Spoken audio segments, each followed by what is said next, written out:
Welcome to Diaspora Scholars TV, where we bring you stories about the journeys of scholars who've left their motherland to come to the US.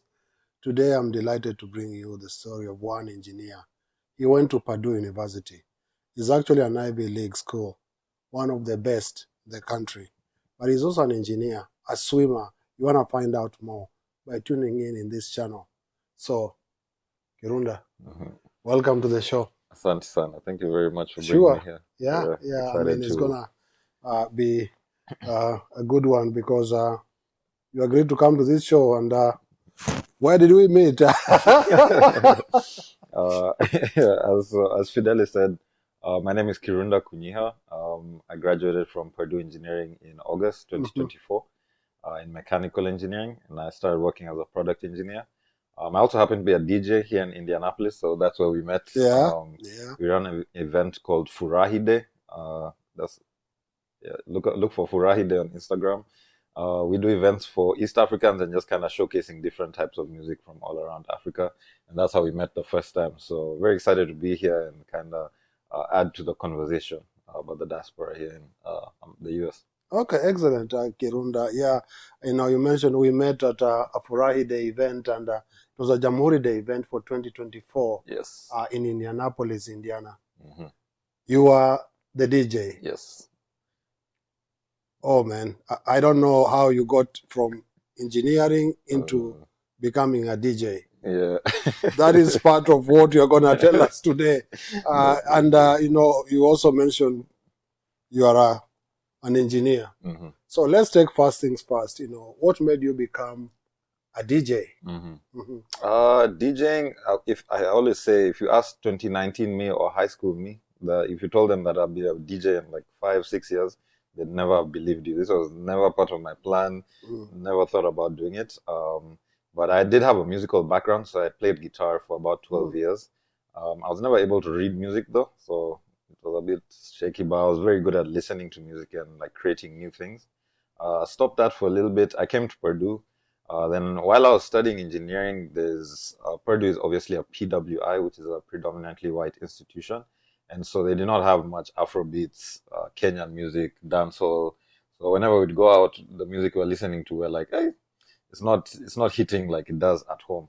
So I just saw that there was a market for it. The African student population was pretty big, even though it was still a PWI. So I was like, let me learn how to DJ, be the change that I wanted to see in the world, and be able to express myself. And then I found just the creative outlet that I had from guitar was now able to be translated to DJing. So it's been a pretty good journey, and then there's also money that's involved. So. That is the part I was waiting to hear. It helps pay the bill sometimes.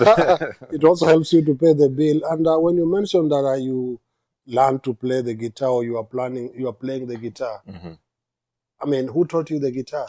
I played the guitar probably since I was 6 or 7. I had a teacher back in Kenya. His name is Chris Okana. Chris Okana. Everything that I know about music is from Chris Okana. He was in primary school or middle school? We had like private lessons. Oh, private lessons. Yeah, when I was younger. And then when I was now in primary school and high school, I used to play like in the orchestra, in the bands that we had. So I was pretty involved like musically.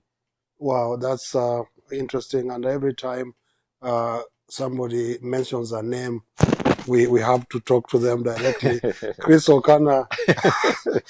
Chris Okana, one of your students is here, and Kirunda Kunyiha is here. He has already a degree in mechanical engineering, but he never left music. He's actually a DJ.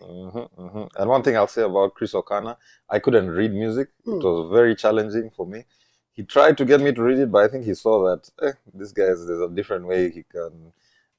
He learns in a different way, and so he refused to give up on me. So he made me continue and persevere, and I actually became pretty decent at it, even though I couldn't like actually read the music. I now was able to listen, so I could listen to a song and figure out how to play it, which I think is a much more. There's a lot of people who can read music but can't do that. They can't play it actually, and so that kind of just gave me the intuition for sounds and different things like that. So very grateful to Chris Okana. Chris Okana and other teachers. You mentioned, it was a private tutor. So we want to be able also to learn a bit of your early life because not many people in Kenya have a chance. Have a very chance to true. have a private tutor, especially in music, probably as to teach them, maths and science to excel in school. So where did you go to school? Where are you born? And tell us a bit of your background, because some of the people are already watching, and they'll ask those types of questions. Yeah, definitely. So I grew up in Nairobi, Kenya. I think I was born in Nairobi. I grew up in Tigoni for like the first 3 years of my life. Allegedly, I used to speak Kikuyu fluently, and then it disappeared when I moved now to Nairobi. But yeah, I grew up now in the Nairobi area in Loresho. My mom is a doctor, and my dad does business. So life was pretty good growing up. Went to pretty decent schools, and got the opportunity to do a lot of different things. So even swimming, had the access to be able to do coaching and stuff like that.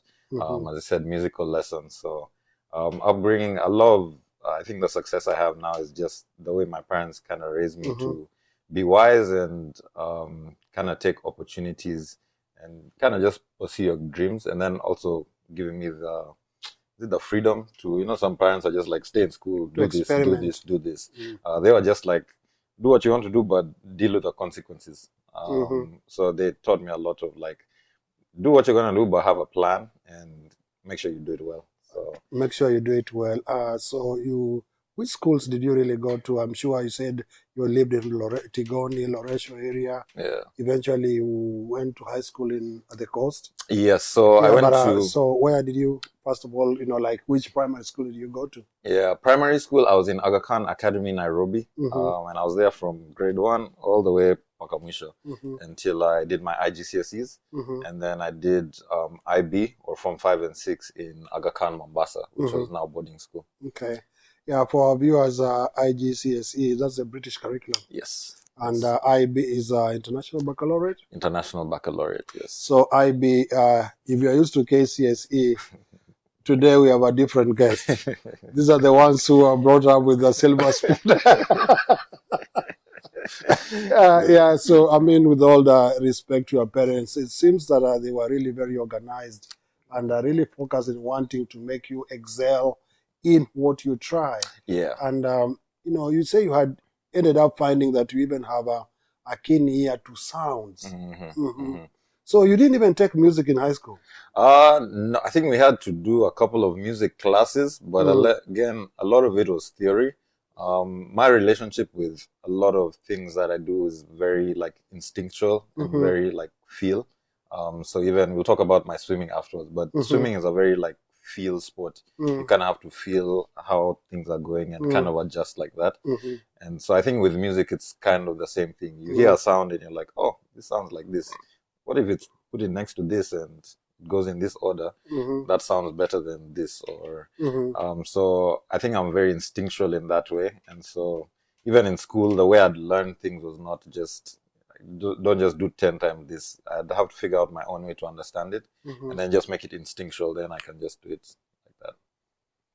We can't make this stuff up, folks. This is Diaspora Scholars TV. We bring you stories and episodes of people like Kirunda Kunyiha, and every time he starts to speak, now I'm starting to feel like, is it the case of another genius? He says he has to figure out his own way of doing things. If they're going to add up to the same thing, then that is being innovative. Now, so which year did you take your IB exam? I did my IB exam in 2019. So I was in Aga Khan, Mombasa from 2017, graduated in 2019. And then I got into Purdue 2019. But I'd wanted to walk on to, we'll talk about the swimming, but I'd wanted to walk on to the Purdue swimming team. I had offer from another school that was D3, Illinois Institute of Technology, but eventually decided to take a gap year, try and make that Purdue swimming team. And then if all else fails, the swimming team doesn't work, at least I'm still in Purdue University. So it kind of had that flexibility. Yeah. Wow. So how did you really know that you of course you were swimming in high school, is it? Yeah.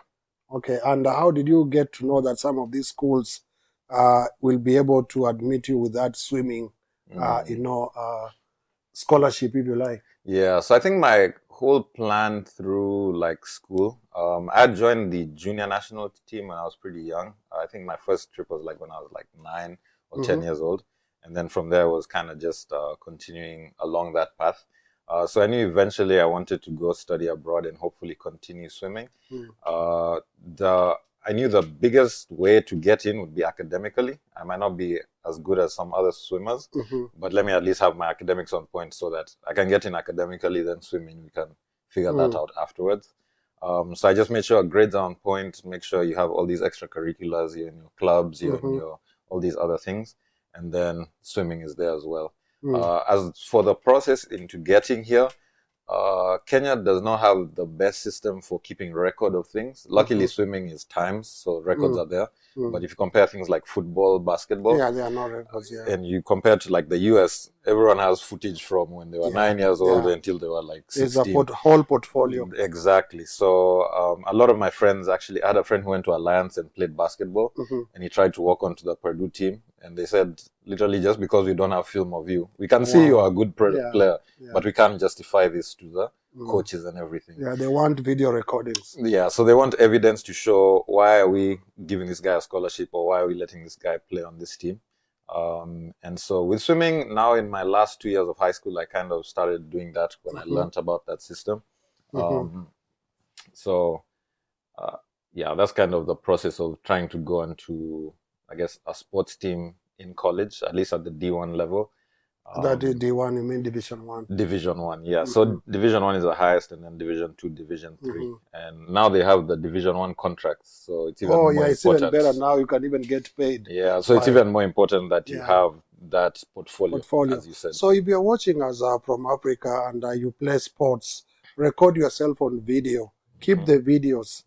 You need those videos while applying for school in the United States and actually elsewhere as well. Because it is those videos that create a portfolio for you to be able to find a sports scholarship. And statistics as well. And statistics. The stats. So really as I said, my friend in basketball, when he was at Alliance, you play a basketball game. They don't keep any numbers. You say, maybe I scored 30 points. I scored a lot of points. How many 3-pointers? Exactly. So that kind of score keeping. And I think he was able to now tell the years after him, make sure there's somebody who's keeping score, who's scoring. So that at the end of the season, you have averages, you have all of these things, so that you can actually show, not just that I know how to play basketball, trust me, you have numbers to back it up, and then now the video as well to back it up. So. Oh my goodness. Okay. Yeah, so you, of course, excelled in your exams. You're also a good swimmer. There's music in your ears. All this at the same time. Yeah. I think you are, for sure, you must have been very focused on balancing your time well. Yeah, I think, from a young age, I don't know if it's good or bad, but I was very, I don't know if I'd call it ADHD. I just liked doing many different things. You try to put your hands on several things to try and learn as much as you can. And I think even from a young age, I just liked enjoying things. So I just do things if they looked fun. So I used to play football, I used to swim, I used to play basketball, even music. At the bottom of it, it's just fun for me. Like I just enjoy making new sounds and doing stuff like that. So that issue now came, I'd be doing too many things. So I have a swimming gala, then maybe I have a football game the day before. I remember one time I broke my arm playing football, and then I couldn't swim for like 3 months. By football, you mean soccer? Yes, soccer. Yeah. Soccer for the Americans. for the ones who are used to, the difference is soccer here. Right? Exactly. So I think... You broke your arm. That was in high school? Yeah, I think I was 13, and I had a very big competition coming up for swimming. Broke my arm, couldn't go to the competition, couldn't train. Remember, that was the first time I was like, I really need to figure out like, what you need to do. We need to really focus and lock in. Because I was always like, let me try and balance. Let's see how many things I can do at the same time. So the older I've gotten, I've learned the importance of simplifying. How can you make it as easy as possible to do not too many things, but how can you be excellent in these spaces that you're in without taking too much out of you? So now I keep it just try and do 3 things excellently. Usually, which are those 3 things? Usually I try to keep it something creative, something professional, and then something either new or just different. So right now in my life, creative is DJing, professional, I'm an engineer, and then something new, Usually it's like something to do with gym. So now I'm trying different types of workouts.